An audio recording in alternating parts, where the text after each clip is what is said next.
if you go to the book of Acts, there are 84 details from chapter 13 to chapter 28, just the last chapters of the book, that have been shown to be eyewitness details. Colin Hemmer, again, the Roman historian I mentioned earlier, he went through Acts with a fine-tooth comb and picked out so many of the details that Luke put in there, and they're all right.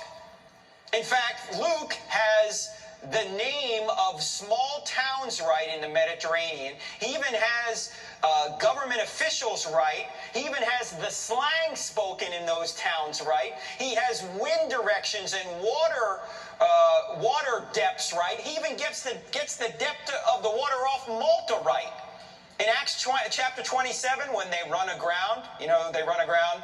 Luke is on there with Paul, and there's 270-something people on the ship, and they get caught in a nor'easter, and they're driven from Cyprus all the way toward Malta. They don't know where they are, and it's dark one night, and they hear what they perceive to be land. And so they take soundings. It's 120 feet. And then they take soundings a little bit later. Again, it's 90 feet. And then they cut the anchors, and they prayed to run ashore. And they ran ashore. Nobody was hurt. Where did they wind up running ashore? Malta. If you go to Malta today, St. Thomas's Bay, you will see the area where they ran aground, because my friend Bob Cornuke, the Christian Indiana Jones I mentioned earlier, in the 1970s he discovered that Maltese divers found 4 anchors from a Corinthian freighter in 90 feet of water right off of St. Thomas's Bay from the 1st century. No ship, just anchors. Later, an Italian diving crew found a ship several hundred yards away, the remains of an old ship. But normally when you find a ship, you find anchors, right?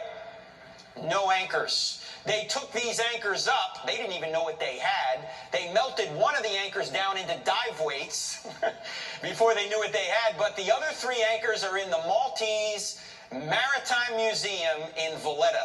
If you go there now, you're probably looking at the anchors of Paul's shipwreck. I mean, it's amazing. All this fits with what the book of Acts says. In fact, Sir William Ramsay, who was an archaeologist who didn't think Luke was accurate until he really looked into him, found this. He said, "I began with a mind unfavorable to it, Acts, but more recently I found myself brought into contact with the book of Acts as an authority for the topography, antiquities, and society of Asia Minor. It was gradually borne in upon me that in various details the narrative showed marvelous truth." In fact, he found that Luke references 32 countries, 54 cities, and 9 islands with no mistakes. And he didn't have Google Earth. Luke was there. He's an eyewitness, or he knew eyewitnesses.